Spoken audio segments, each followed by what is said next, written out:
Hello, y'all! Hey guys, we're back.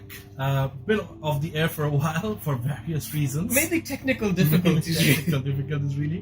This is our last video for the year 2016, which we are going as the wrapping of season 1. From now on, we'll be doing new videos for our season 2, which will be 2017. I'm Munazil. I'm Ahmed. And that's Thwip. Oh, okay, I was gonna say that's Naveed. No, there's no Naveed, there's Thwip. We'll do the 3. No, keep it. This is weirdness. Okay, fine. Today what we're going to do is talk about the top 10 comics that we have read in the year 2016. Now there are a lot of them, so we don't get around to reading all of them because we both have lives.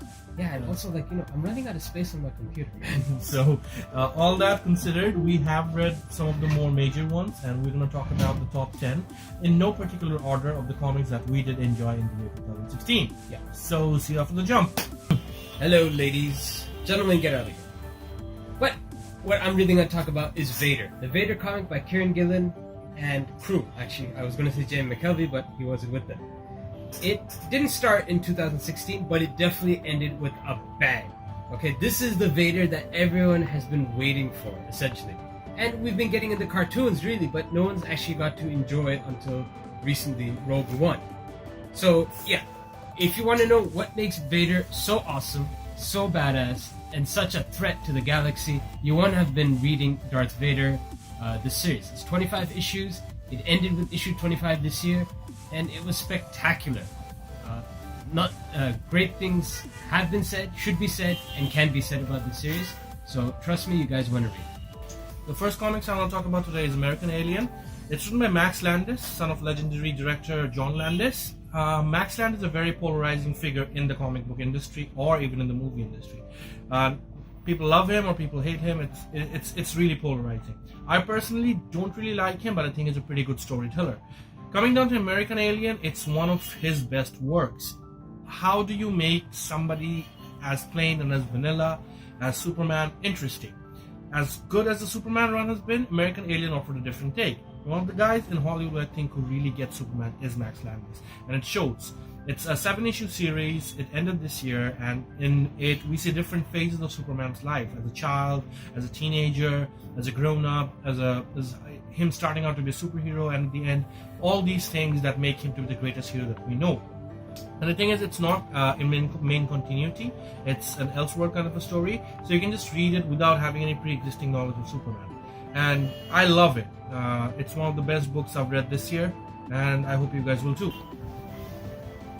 So one of the best comics that came out was actually a graphic novel, like an actual graphic novel, 100 pages straight up. It's Jill Thompson's Wonder Woman, the True Amazon. It's another retelling of Wonder Woman and her origins, but it takes it from a really it takes it from a really different bent. Here, Wonder Woman may have been created as the perfect woman, but she is still very human. She makes mistakes, she's a little childlike, and it's so different and so refreshing compared to, especially, I think beginning of this year was, end of last year was Grant Morrison's Wonder Woman Earth 1, which really was not that great. Yannick Paquette killed it, but that's about it. But here we have Jill Thompson writing and doing her wonderful watercolors for it. Like, if you were following her Instagram, she posted up some pictures, and it's gorgeous. Seriously, the best thing about the story, like I said, it takes a different way of presenting who Wonder Woman is and why she's in the realm of man. And I want to read volume 2. And that's the best thing. If you want to read more, that's what... Frostbite. Frostbite is a book that's coming up as part of the Vertigo line in the DC releases this year. 4 issues are out. The name escapes me as to who is writing the story, but he's not somebody famous. But the premise of the story is very exciting. A new ice age has started, and the world is in, cold and darkness and all that, and heat is the most precious resource.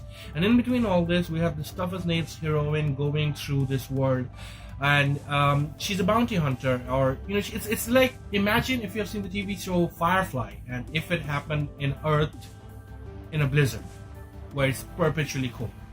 It's interesting that she takes on a group of people that wants to go somewhere, and she's taking them there, and therefore the adventures that they have on their way. It's interesting, it's gripping, it's different, the art is awesome.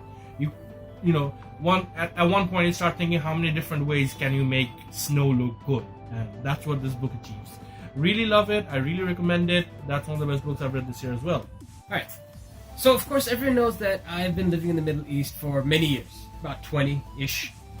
And so, of course, this whole Iraq war is a big thing about me. Because, I had to leave Kuwait during the Iraq war. Because they invaded Kuwait. And I was living in Kuwait. Anyways. So, when Tom King starts putting out a comic called Sheriff of Babylon, I'm definitely going to read it. And I'm so glad I did. It's a fantastic little crime. Basically, it's a murder mystery. But it's happening in the middle of, the U.S. occupation of Iraq as they're trying to fix it up and, trying to deal with all this bombing and shootings and all the IEDs and stuff. We have a murder. And so we have main characters, a woman, she with the U.S. Army. Forget their names, so you know me, I'm terrible with names.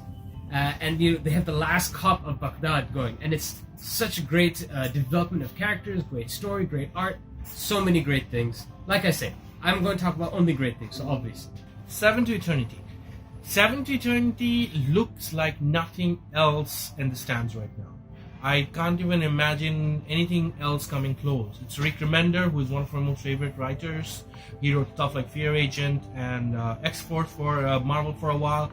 And he's one of the best world creators that I know. I mean, if you've read Fear Agent, you would know. 7 to Eternity is basically like a hyped up, amped up Western stuck in the Lord of the Rings universe matched up with the Game of Thrones universe. I don't even know. That sounds like an elevator pitch, but I don't really know how else to explain it.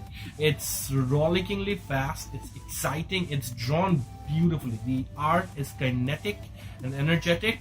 It's one of the few flats I've been collecting this year as well. I usually don't do flats, and it's one of the few flats that I've been collecting, and I can't recommend that enough. DC really stepped it up this year by giving us the best comics in 5-10 years easily.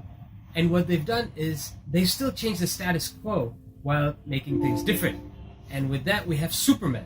And this is Superman with a family, right? He has a super kid, he has Lois, his wife, and it's so the stories that Patrick Gleason and Peter Tomasi have been putting out is fantastic.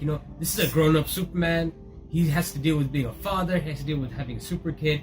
All the stories have heart, have warmth, have gorgeous art with them to accompany it. And it's great. Plus Lois Lane puts on the bat suit and kicks ass. Tom King, he's been on this list for a while now. I think we've talked about a couple of his other books. Vision in Marvel series is mired amongst mediocrity, and it's the best series that's come out of Marvel, and that's surprising. Not so surprising that Tom King's writing it. It's what happens when the Vision as you know him, tries to be a suburban dad with a family. It's nightmarish in certain sequences, it's deeply disturbing, it's moving, it's emotional. It's the most emotional comics I've read this year next to Rebirth, which I'll talk about later. But it is very weird, very odd, sometimes cathartic, and sometimes it'll make you realize things about yourself that you haven't realized, and that's the highest compliment I can give to a comic book. Tom King's been killing it this year, and Vision's no different. The other thing that DC has done is they've totally revamped Batman. Batman, as I've been saying in my reviews, for those of you who are actually reading our Thwip blog, he's more humane and he's more human. Yeah, he's crazy prepared, especially if you read the latest issue, Batman number 13, where it was fantastic, him just pulling out a Batman 66 on Bane, basically. But that's not the only great comic. We have James Tynion, who is doing an excellent run on Detective Comics, which is the Bat Family. And having Batwoman, who doesn't have her comic right now, so she gets to take a lead and take center stage. We have Tim Drake, all these characters, and they work together. And we get to see why Batman has his family and how he can work with them. Two great Bat books, they have to work together, fantastic stuff. You should be reading it, and you should have read it. And the last book I'm going to talk about today is Rebirth. The Rebirth line on its own as a whole has been exceptionally fantastic. DC has been murdering it. Marvel doesn't come close, Image doesn't come close. DC has been doing proper, honest to goodness, amazing comic books, superhero or otherwise. Saying that, it started with the book called DC Rebirth 1, written by Jeff Jones and various other artists have been on it. It's an emotional roller coaster ride that sees one of the most beloved characters in the DC universe return after a hiatus of about 6-7 years. And it will blow you away. There are scenes in that you will look at, read, cry man tears, and your tears will dry up.